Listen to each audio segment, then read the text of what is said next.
This channel does not promote any violent, harmful, or illegal activities. All content provided by this channel is meant for an educational purpose only. SSC দুর্নীতির জেরে চাকরি হারিয়েছেন। চাকরি ফেরত চাইতে গিয়ে গতকাল কসবায় ডিআই অফিসে জুটেছে পুলিশের লাঠি। আচ্ছা, ঠিক কি হয়েছিল গতকাল? আজ আমরা শুনবো সেই আক্রান্ত প্রতিবাদী শিক্ষক অমিত রঞ্জন ভূঁইয়ার মুখে। আজ টিভি9 বাংলায় এক্সক্লুসিভলি সেই আক্রান্ত প্রতিবাদী শিক্ষক অমিত রঞ্জন ভূঁইয়া এই মুহূর্তে রয়েছেন আমাদের সঙ্গে সরাসরি। স্বাগত জানাই আপনাকে টিভি9 বাংলায়। নমস্কার। আচ্ছা, বলুন তো গতকাল এমন কি পরিস্থিতি তৈরি হলো যেখানে আইনের রক্ষককে লাথি মারতে হলো এবং গোটা বাংলা সেটা দেখলো? আমরা একটা শান্তিপূর্ণ মিছিল নিয়ে ডিআই ডেপুটেশনে গিয়েছিলাম। তো প্রথমে ওনারা ঢুকতে দিচ্ছিলেন না, মেন গেট বন্ধ করে রেখেছিলেন। তো আমরা যখন অনেক কিছুক্ষণ সময় পরে আমরা মেন গেট দিয়ে ঢুকতে সক্ষম হই, আমরা ডিআই অফিসের ভেতরের যে গেট সেখানে আমরা আমাদের যে কর্মসূচি ছিল ডিআই অফিসে তালা লাগাও কর্মসূচি, সেই কর্মসূচির জন্য আমরা তালা লাগিয়ে ওইখানেই আমরা অবস্থানে বসে পড়ি। তো আমরা কিছুক্ষণ বসার পরেই ওখান থেকে প্রচুর সংখ্যক পুলিশ উপস্থিত হয়। ওনারা ওখান থেকে সরে যেতে বলেন। আমরা বলেছি আমরা এখান থেকে সরে যাব না, আমাদের এখানেই অবস্থান বিক্ষোভ চলবে। কিন্তু ওনারা খুব অল্প সময়ের মধ্যেই ওনারা আমাদেরকে ওখান থেকে হটে যেতে বলেন এবং বিনা প্ররোচনাতেই লাঠিচার্জ করে সকল শিক্ষককে ওখান থেকে সরিয়ে দেওয়ার ব্যবস্থা করেন। আপনার বিভিন্ন সংবাদ মাধ্যমে এবং টিভি চ্যানেলগুলোতে, খবরের চ্যানেলগুলোতেও আমরা সেই ভিজুয়ালস দেখেছেন যে কি নিষ্ঠুর এবং বর্বরচিত আক্রমণ পুলিশ প্রশাসন আমাদের উপরে নামিয়ে নিয়ে আসছে। এবং আমাদের অনেক শিক্ষক শিক্ষিকা আহত হয়েছেন, কয়েকজন হসপিটালেও ভর্তি ছিলেন, তাদেরকে পরবর্তীতে হসপিটাল থেকে ছেড়ে দেওয়া হয়। তা কিন্তু একটা প্রশ্ন হচ্ছে যে আপনারা তো ডিআই অফিসে ডেপুটেশন জমা দিতে গিয়েছিলেন, আপনাদের কর্মসূচি ছিল, আপনারা কি পুলিশকে জানিয়েছিলেন যে এটা আপনাদের কর্মসূচি, আপনার অনুমতি নিয়ে ডিআই অফিসে গিয়েছিলেন? এখানে এই কর্মসূচিটা পুরো ওয়েস্টবেঙ্গল জুড়েই ছিল, ওটা ঘোষিত কর্মসূচি। এবং এখন যা পরিস্থিতি, আমরা অলরেডি আগে থেকেই আমরা মিডিয়াতেই ঘোষণা করে দিয়েছিলাম যে সারা পশ্চিমবঙ্গে যত ডিআই অফিস আছে সেখানে আমরা এই কর্মসূচি নিচ্ছি। ফলে পুলিশের অজানার কথা নয়, পুলিশ যেটা জানে, কারণ আমরা ঘোষণা করেই গিয়েছি। না, কিন্তু দেখুন একটা জিনিস, আপনি প্রতিবাদপত্র জমা দিতে গেছেন, আপনারা যোগ্য শিক্ষক এই দাবিতে চাকরি ফেরত চাইতে গেছেন, তো আপনারা তো নিশ্চয়ই আইন মেনে বা যেভাবে ডেপুটেশন জমা দিতে হয়, পুলিশের অনুমতি নিতে হয় সেটা করেছিলেন। মানে ডিআই অফিসের কাছে কি অনুমতি নিয়েছিলেন বা জানিয়েছিলেন আধিকারিকদের যে আমরা ওখানে গিয়ে আমরা সাক্ষাৎ করতে চেয়েছিলাম, ওখানেই আমরা ইনভিটেশন দিয়েছিলাম যে আমরা সাক্ষাৎ করতে চাই। দেখুন ডিআই অফিসের ভেতরে ঢুকলেন কি করে?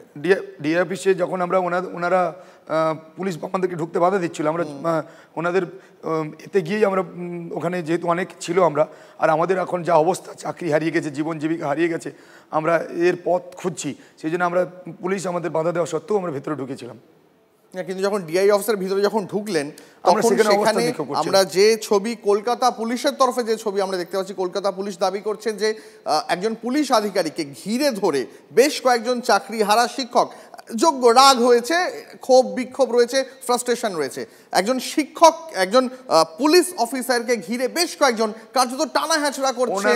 ওনারা প্রথমে লাঠিচার্জ করেছেন, ঠেলাঠেলি করেছেন, সেই মোমেন্টে যদি কিছু থাকে, কিন্তু বাকি আপনি দেখবেন 90% বা মোর দেন 90% বেশিরভাগ ভিজুয়ালসে কী দেখছেন, লাঠিচার্জ কাদের এগেনস্টে হচ্ছে, লাঠি কাদের মেরেছে, কলার কাদের ধরেছে, শিক্ষকদের ধরেছে। ওই ভিড়ের মধ্যে ঠেলাঠেলি দিকে আপনি কি ওনাদেরকে কি মেরেছে? মানেনি, কিন্তু আমাদের হাতে লাঠি ছিল, অন্য কোনো অস্ত্র ছিল না, আমরা নিরস্ত্র ছিলাম, আমরা যোগ্য শিক্ষক, আমরা জানি আমাদের মর্যাদার কতটা এবং আইন মেনেই চলি। আমি আসছি আপনার কাছে, তবে এই মুহূর্তে আমরা যোগাযোগ করেছি, আমাদের সঙ্গে রয়েছেন আমাদের আরেক সহকর্মী দীক্ষা ভূঁইয়া। আমি বিগ ওয়ালে পিসারকে বলবো দীক্ষার সঙ্গে একটু কথা বলাতে আমাকে। দীক্ষা আমাদের সঙ্গে রয়েছেন, আমি দীক্ষার সঙ্গে কথা বলবো। দীক্ষা, এই মুহূর্তে আমরা দেখতে পাচ্ছিলাম যে একটা শিয়ালদা থেকে বহু মানুষ একই সঙ্গে, তাদের মধ্যে রয়েছেন চাকরিহারা শিক্ষক, তাদের মধ্যে রয়েছেন তিলোত্তমা কাণ্ডে যারা রাত জেগেছেন সেই প্রতিবাদীরা, তাদের মধ্যে রয়েছেন গৃহবধূরা, বহু মানুষ রয়েছেন। তারা এখন ঠিক কোথায়, তারা কি বলছেন, কি দাবি তাদের?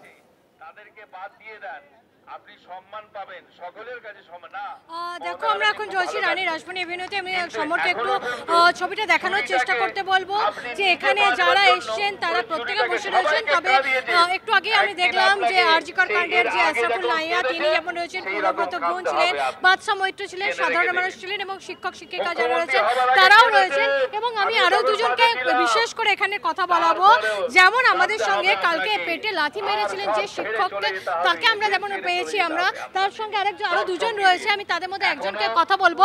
আপনার নামটা একটু বলবেন, আপনার নামটা? আমাদের গুরুজনদের কি হচ্ছে বলুন না, ব্যাপারটা তো জানেন। একটু যদি বলেন। ক্ষুদিরাম রায়। কালকে আপনার সঙ্গে পুলিশের যে আমি এখনো পর্যন্ত আমার স্যারেদের সঙ্গে দেখা হলে পায়ে নমস্কার করি। স্যার ভালো আছেন? আমরা শান্তিপূর্ণভাবে ওখানে গেছিলাম। আমাদের একটা যে দাবি ছিল, দাবি হচ্ছে ডিআই, সমস্ত ডিআই অফিসে আমাদের একটা ছোট কর্মসূচি ছিল, ডেপুটেশন দেওয়া। তো সেক্ষেত্রে ওনারা বাধা দেওয়ার চেষ্টা করেছে। আমাদের সবাই ক্যান্ডিডেট হিসাবে গিয়েছিল, তারা যেমন হয় সেই প্রসেসেই গিয়েছিলাম। যাওয়ার পরে আলটিমেটলি দেখা গেল আমাদের বসে পড়েছিলাম আমরা, কিন্তু হঠাৎ দেখলাম অতর্কিত পুলিশে আক্রমণ। কাছ থেকে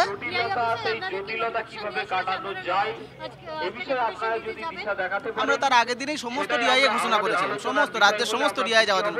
কোথাও এই গন্ডগোলটা হয়নি, কিন্তু এমনকি মেদিনীপুর তার আগের দিনে করেছে। কিন্তু ঘটনাক্রমে এটা দেখা গেল যে আমার ব্যাক সাইডে মারা হয়েছে। একটাই মেরেছিল যদিও আমার, তারপর আমি রিকোয়েস্ট করলাম যে মারবেন না, আমি ছাড়া পেলাম। দেখো এখানে যেমন যিনি মার খেয়েছেন সেরকম রয়েছেন মেহবুব মন্ডল, তিনি তো আমরা জানি, কালকে আমরা তার সঙ্গে বক্তব্য রেখেছি। এবং পাশাপাশি আমরা যেটা দেখতে পাচ্ছি এখানে যে সাধারণ মানুষ এসছেন তাদেরকে বক্তব্য রাখতে বলা হয়েছে। যদি রেখেছেন, আমি দেখেছি যে আশরাফুল নাইয়া তিনি বক্তব্য রেখেছেন, তার আগে বাদশাহ একটু বক্তব্য রেখেছেন। একটু আগে পথ চলতে আজকে আমরা জানি সিদ্দিকুল্লাহ চৌধুরীর একটি প্রোগ্রাম ছিল, সেখানেও পথ চলতে দেখতে পাচ্ছি। দীক্ষা, আপাতত আমাদের সঙ্গে থাকো, আপাতত আমি তোমার কাছে আবারও পরে আসবো, তবে সঙ্গে থাকো আমাদের। আপনাদের দেখালাম যে মহা মিছিল চলছে, সেই মহা মিছিল থেকে বহু মানুষ তারা পা মিলিয়েছেন এবং তাদের মধ্যে এমন শিক্ষিকাও আমরা দেখিয়েছি, এমন চাকরিহারা শিক্ষিকা যিনি তার 2 বছরের বাচ্চাকে নিয়ে আলিপুরদুয়ার থেকে ধর্মতলা এসেছেন। এসে তিনি বলছেন ওই বাচ্চাকে বাড়িতে দেখার কেউ ছিল না, তাই আমায় যদি প্রতিবাদে নামতে হয়, আমায় যদি রাস্তায় নামতে হয়, তাহলে তো আমার সন্তানকে নিয়ে আসতেই হবে। সেই ছবিও দেখাবো আপনাদের। জায়গায় আমরা তীব্র দাবদাহ, সেই গরমের মধ্যে একেবারে কোলে শিশুকে নিয়ে মাকে আসতে হয়েছে। কোত্থেকে এসছেন? আমি আলিপুরদুয়ার। আলিপুরদুয়ার মানে নর্থ বেঙ্গল থেকে আন্দোলনে যোগ দেওয়ার জন্য এসেছেন? হ্যাঁ। বাচ্চাকে নিয়ে আসতে হলো? মানে আমার এখানে কেউ নেই, ওকে দেখার কেউ নেই, তাই ওকে নিয়েই এলাম। আর কোন স্কুলে পড়াতেন, কোন সাবজেক্ট পড়াতেন? মাঝের ডাবরি হাই স্কুল, সংস্কৃত পড়াতাম। আর হঠাৎ করে চাকরি চলে গেল, কোনো দুর্নীতি করেননি, যোগ্য? হ্যাঁ, এটা তো কিছু বলার নেই না। আমরা তো হঠাৎ করে জানলাম, স্কুলে গিয়ে যখন পরীক্ষা চলছিল, স্কুলে পরীক্ষার হলে গিয়ে জানলাম যে আমাদের তখন থেকে আমাদের চাকরি নেই আর কি। তখন আমরা স্কুলে থাকবো না, বেরিয়ে যাব, কিছু বুঝতে পারছিলাম। বাচ্চাকে নিয়ে কোথায় থাকবেন? আমার হাজবেন্ড এখানে চাকরি করে, তাই আমি আজকে এসেছি, যেহেতু কালকেও যেতে হবে, আমি আজকেই নেমেছি। তো আজকে চলে এলাম, আবার কালকে আসবো। রাস্তায় থাকবেন, আন্দোলনে থাকবেন, চাকরিটা পেতে হবে তো? থাকবো, যতক্ষণ আছে সবাই আছে। তো নাম কি? আমার প্রতিমা রায়। আলিপুরদুয়ার থেকে এসছেন বাচ্চাকে সঙ্গে নিয়ে আন্দোলনে যোগ দিতে, তার কারণ চাকরিটা প্রয়োজন, যোগ্য চাকরিতে তিনি ফিরতে চান। ক্যামেরায় অমিতের সঙ্গে সুমন, বাংলা, কলকাতা। যে শিক্ষক, যে চাকরিহারা শিক্ষক, যার পেটে লাথি মারার প্রতিবাদে আজ শহর কলকাতায় হাজার হাজার চাকরিহারা তারা রাস্তায় নেমেছেন, সেই আক্রান্ত শিক্ষক অমিত রঞ্জন ভূঁইয়া আজ আমাদের সঙ্গে স্টুডিওতে রয়েছেন। অমিতবাবু, আপনি তো দেখলেন যে এত মানুষ, আপনি আক্রান্ত হয়েছেন গতকাল, তাই রাস্তায় নেমেছে। আচ্ছা, গতকালের ঘটনা তো ঘটলো, আজকে প্রতিবাদ মিছিল হলো, এবার বলুন তো আপনাদের ঠিক সরকারের কাছে দাবিগুলো কি কি? আগেও যা দাবি ছিল এখনও তাই দাবি রয়েছে। দাবি একটাই, আইনি জটিলতা কাটিয়ে বৈধ অবৈধ লিস্ট পাবলিশ করে, মিরের জীবন পাবলিশ করে আমাদেরকে সসম্মানে বিদ্যালয়ে ফিরে দিন, ফেরত পাঠান। আমরা আবার বিদ্যালয়ে কচিকাচাদের সঙ্গে একত্রিত হতে চাই, আমরা আবার চক ডাস্টার ধরে ক্লাসে ফিরতে চাই এবং আমরা চাইছি এই অনিশ্চিত জীবন থেকে আমরা রক্ষা পেতে চাই। আমাদের ফ্যামিলি খুব দুশ্চিন্তায় রয়েছে, আমাদের বাবা মা তারা চিন্তায় রয়েছে যে এই বয়সে এসে তোর কি হবে। আমার ওয়াইফ জিজ্ঞাসা করছে কি করবে, আমার মেয়ে আমায় জিজ্ঞাসা করছে বাবা তুমি কি আর স্কুলে যাবে না। আমি তাকে কোনো উত্তর দিতে পারছি না, কিন্তু আমরা তো কোনো দুর্নীতির সঙ্গে যুক্ত হইনি, কোনো প্রমাণ তো আমাদের বিরুদ্ধে নেই। মুখ্যমন্ত্রী মমতা বন্দ্যোপাধ্যায় তো নেতাজি রোডে দাঁড়িয়ে বললেন যে তিনি যোগ্যদের পাশে রয়েছেন, আপনারা কি সেই যে আশ্বাস তাতে কি সন্তুষ্ট হতে পারছেন না? একদমই নয়। আমরা ওনার যে প্রতিশ্রুতি, উনি যে কথাগুলো বলেছেন যে মানে আপনার টেম্পোরারি বেসিসে শিক্ষক, আপনার যে আপনারা ক্লাসে যান, ক্লাসে ফিরুন, আমি দেখে নেব, আমি দেখে নেব। আমি এখন বৈধদের দেখছি, পরে অবৈধদেরটা অযোগ্যদেরটা দেখে নেব, এই বিষয়গুলো আমরা খুব আশ্বস্ত হতে পারছি না। আরেকটা বিষয় যেটা ডিআই অফিস অভিযানের করার মূল আমাদের কারণ, আমরা জানতে পারছিলাম যে বিভিন্ন ডিআই HOI মানে হেডমাস্টার আর TICদের একটা মিটিং হচ্ছে বা নির্দেশ দিচ্ছেন যে 2016 সালে যে শিক্ষক শিক্ষিকারা রয়েছে তাদের স্যালারি যেন সাবমিট না করা হয়, হোল্ডে রাখা হয়। তো তারই ক্লারিফিকেশন চাওয়ার জন্য আমরা ডিআই অফিসগুলোতে গিয়েছিলাম এবং সেই সঙ্গে আমাদের যে মেন দাবি যে বৈধদের লিস্ট দিতে হবে, আমাদেরকে চাকরিতে পুনর্বহাল করতে হবে সম্মানের সঙ্গে, সেই দাবি তো রয়েছে। তো এটা আমি বুঝতে পারছি না যে আমরা কবে আবার সুনিশ্চিত জীবনে ফিরতে পারবো। এখন তো পুরো বলটাই সুপ্রিম কোর্টে, আপনারা কি কোনো আইনি পদক্ষেপের কথা ভাবছেন? মানে আপনারা সুপ্রিম কোর্টে কোনো আইনি পদক্ষেপ চাকরি ফিরে পাওয়ার জন্য? হ্যাঁ, অবশ্যই, এটা তো জাজমেন্ট হয়েছে, এরপরে রিভিউ আর কিউরেটিভ রয়েছে, আমরা সেই আইনি পদক্ষেপের দিকে নিশ্চয়ই যাব এবং রাজ্য সরকার যাবে বলেছে, আমরা দেখছি, ওই দিকেও আমাদের নজর থাকবে। আমরা ওনাদের কাছে দাবি করেছি যে পরবর্তী আইনি পদক্ষেপগুলোতে। তার মানে আপনারা রাজ্য সরকারের দিকে তাকিয়ে রয়েছেন আইনি পদক্ষেপের যে আশা? না, ওনাদের তরফ থেকে যে আইনি পদক্ষেপ ওনারা করবেন, আমরা যেভাবে আমরাও আইনের অংশ হয়েছিলাম, আমরাও সেই আমরা সংগঠনগতভাবে আমরা বঞ্চিত মানে চাকরিহারা যোগ্য শিক্ষকরাও আমরা মহামান্য সুপ্রিম কোর্টে যে রিভিউ পিটিশন ও কিউরেটিভ সেই প্রসেসে আমরাও অংশগ্রহণ করব এবং রাজ্য সরকার, মধ্যশিক্ষা পর্ষদ, SSC তারা অংশগ্রহণ করবে।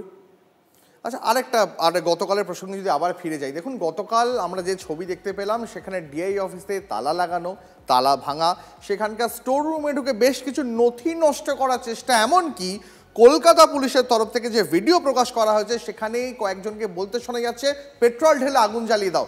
সত্যি কি যারা আপনারা বিক্ষোভ দেখাতে গিয়েছিলেন, চাকরি ফিরে পাওয়ার আশায় গিয়েছিলেন, আপনারা কি এই কথা বলেছিলেন পেট্রোল ঢেলে আগুন জ্বালিয়ে দাও? এটা ওখানে আমরা ওই ভেতরে ঢোকার পর ওখানে অবস্থান করেছিলাম, বসে গিয়েছিলাম, ওনারাই প্রভোকেশন করে এই সমস্যাটা তৈরি করেছেন। মানে তালা ভেঙে ভিতরে ঢুকলেন তার মানে? না, ওনার ওখানে ধস্তাধস্তি হয়েছে, তালা ওখান থেকে ভেতরে আমরা ঢুকেছি, ওনারা ভেতর থেকে। আপনারা তালা ভেঙে ভেতরে ঢুকলেন? তো ওনারা ভেতরে বাইরে থেকে আটকে রেখেছিলেন, তো আমরা ওখান থেকে গেটটা ফোর্স সাপ্লাই করে তারপরে ঢুকে আমরা ভেতরে বসে গিয়েছিলাম। তখন ওনাদের ওখান থেকে সরে যেতে বলেন, আমরা সরতে না চাইলে এইরকম আপনারা দেখতে পাচ্ছেন, ভিজুয়াল আছে, আমাদের মুখে বলার প্রয়োজন নেই। আমরা জিনিস দেখতে পেলাম যে 6 জন পুলিশ কর্মী, যাদের মধ্যে মহিলা পুলিশ কর্মীরাও রয়েছেন, তারা আহত হয়েছেন, তারা হসপিটালে ভর্তি। আহত হয়েছেন হসপিটালে ভর্তি, ছবি দেখাচ্ছেন। আমাদের শিক্ষকরা উলঙ্গ হয়ে জামা প্যান্ট খুলে দেখিয়েছেন কোথায় কোথায় মেরেছে, তাহলে সেই রকম দেখান, সেই ছবিও আমরা দেখিয়েছি। তাহলে ম্যাডামদেরকে এমন জায়গায় মেরেছে, তারা তো আর জামা প্যান্ট খুলে দেখাতে পারছে না। আমাদের এক শিক্ষক কালকে জামা প্যান্ট খুলে উলঙ্গ হয়ে দেখিয়েছে যে আমার কোথায় কোথায় এমন মেরেছে। তো এমন মেরেছে, লাঠি ভেঙে দিয়েছে, সেই লাঠির টুকরো আপনাদের সংবাদ মাধ্যম দেখিয়েছে। তো এর থেকে কী প্রমাণ চান? এবং সমস্ত আমরা কোনো তর্ক বিতর্কে যাচ্ছি না, আমাদের চাওয়াটা তো খুব সিম্পল, যে আমরা যোগ্য শিক্ষক, নিজেদের যোগ্যতার বলে চাকরি পেয়েছি, আমরা কোনো যে সিস্টেমের যে সমস্যা, সিস্টেমের যে দুর্নীতি, সেই SSCর যে অপদার্থতা, তার অংশ হয়নি। আচ্ছা, আপনারা তো আগামীকাল ব্রাত্য বসু, শিক্ষামন্ত্রী ব্রাত্য বসু, তার সঙ্গে বৈঠক রয়েছে আপনাদের, সেই বৈঠকে আপনারা খুব স্পেসিফিক্যালি কি দাবি জানাবেন? একদম মিনারেবেজের দাবি আমাদের থাকবে, বৈধদের একদম পরিচ্ছন্ন লিস্ট আমাদেরকে দিতে হবে এবং যতদিন না পর্যন্ত এই আইনি প্রক্রিয়া মিটছে আমাদের স্যালারি বন্ধ করা যাবে না, টার্মিনেশন লেটার ধরানো যাবে না। যে দাবিগুলো আমরা মুখ্যমন্ত্রীর কাছে করেছিলাম সেই দাবিগুলোই থাকবে, তার সঙ্গে আইনি প্রক্রিয়ার যেগুলো চলছে তার সঙ্গে সেইগুলো বিষয়েও আমাদের আলোচনা হবে। বেশ, আপনাকে অনেক ধন্যবাদ আমাদের সঙ্গে কথা বলার জন্য। আমরা এতক্ষণ কথা বলছিলাম আক্রান্ত প্রতিবাদী শিক্ষক অমিত রঞ্জন ভূঁইয়ার সঙ্গে। চাকরিহারা শিক্ষকদের উপর পুলিশি আক্রমণের প্রতিবাদে হাওড়ায় বাম ছাত্র যুবর মিছিল, দেখাবো সেই ছবি। বঙ্কিম সেতুর নিচে মিছিল আটকালো পুলিশের সঙ্গে বাম ছাত্র যুবদের বচসা। আপনারা দেখতে পাচ্ছেন সেই এক্সক্লুসিভ ছবি এই মুহূর্তে TV9 বাংলায়। হাওড়ার ছবি দেখতে পাচ্ছেন আপনারা, হাওড়ায় বঙ্কিম সেতুর নিচে মিছিল আটকায় পুলিশের সঙ্গে বাম ছাত্র যুবদের বচসা শুরু হয়ে যায়, কার্যত ধস্তাধস্তির পরিস্থিতি তৈরি হচ্ছে সেখানে। আপনারা দেখতে পাচ্ছেন সেই ছবি। বামেদের ডিআই অফিস অভিযান, সেই ডিআই অফিস অভিযানকে কেন্দ্র করে ধুমধুমার পরিস্থিতি তৈরি হলো হাওড়াতে। আরো বিস্তারিত বিষয়ে জানবো, কথা বলবো প্রতিনিধি সুব্রত রয়েছেন টেলিফোন লাইনে। সুব্রত, দেখো দীপ, একেবারেই হাওড়া 55 তলা ছাত্র যুবদের যে অফিস, সেই অফিস থেকে একটি মিছিল আরম্ভ হয়েছিল হাওড়া ময়দানের উদ্দেশ্যে। যে মিছিল মূলত বাম ছাত্র সংগঠন এবং যুব সংগঠন ডিওয়াইএফআই এসএফআই দ্বারা ডাকা হয়েছিল, এবং যে মিছিলের স্লোগান ছিল যে গতকাল চাকরিহারাদের ওপর পুলিশের যেভাবে অত্যাচার হয়েছে, যেভাবে মারধর করা হয়েছে, তারই প্রতিবাদে তারা একটা প্রতিবাদ মিছিলের ডাক দিয়েছিলেন। এবং সেই মিছিল যখন হাওড়ার মহাত্মা গান্ধী রোড ধরে হাওড়া ব্রিজের নিচে আসে, অর্থাৎ বঙ্কিম সেতুর নিচে যখন আসে, তখন কিন্তু সেই মিছিল পুলিশের ব্যারিকেডের দ্বারা প্রতিহত হয় এবং সেখানেই ধস্তাধস্তি আরম্ভ হয় পুলিশের সঙ্গে। এবং দেখা যায় যে বেশ কিছু বাম ছাত্র যুব সংগঠনের যারা কর্মী সমর্থক বা নেতৃত্ব রয়েছে তাদের সঙ্গে পুলিশের ধস্তাধস্তি রীতিমতো হয়। এই মুহূর্তে পরিস্থিতি কিছুটা হলেও নিয়ন্ত্রণে এসছে, তবে এখন বক্তব্য রাখছেন সেখানে অবস্থিত বাম ছাত্র যুব সংগঠনের নেতৃত্ব। বেশ, সুব্রত, নজর রেখো। আপাতত ধন্যবাদ তোমাকে।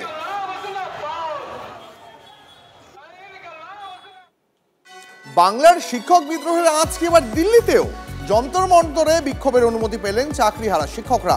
তবে ঠিক কবে দিল্লিতে বিক্ষোভ, এখনো সেই সিদ্ধান্ত হয়নি।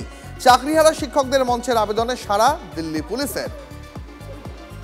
আপনারা আরো একবার আপনাদের জানিয়ে রাখি, বাংলার শিক্ষক বিদ্রোহের আঁচ এবার লাগতে চলেছে কি নয়াদিল্লিতেও, কারণ যন্তর মন্তরে বিক্ষোভের অনুমতি পেলেন চাকরিহারা শিক্ষকরা।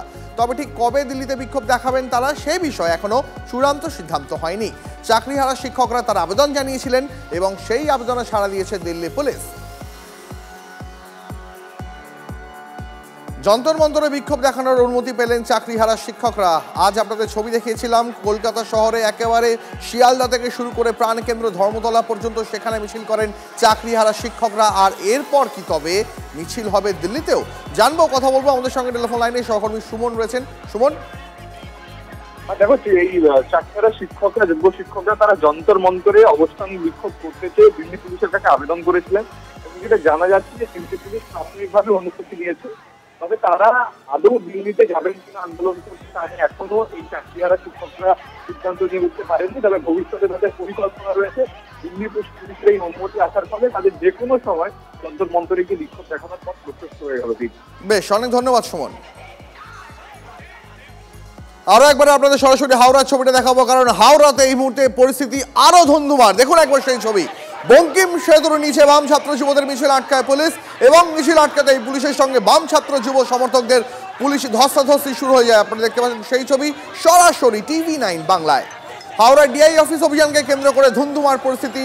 মিছিল পুলিশ আটকাতেই শুরু হয়ে যায় ধস্তাধস্তি এবং এখনো সেখানে পরিস্থিতি কিন্তু যথেষ্টই সংবেদনশীল। আমরা দেখতে পাচ্ছি সেই ছবি।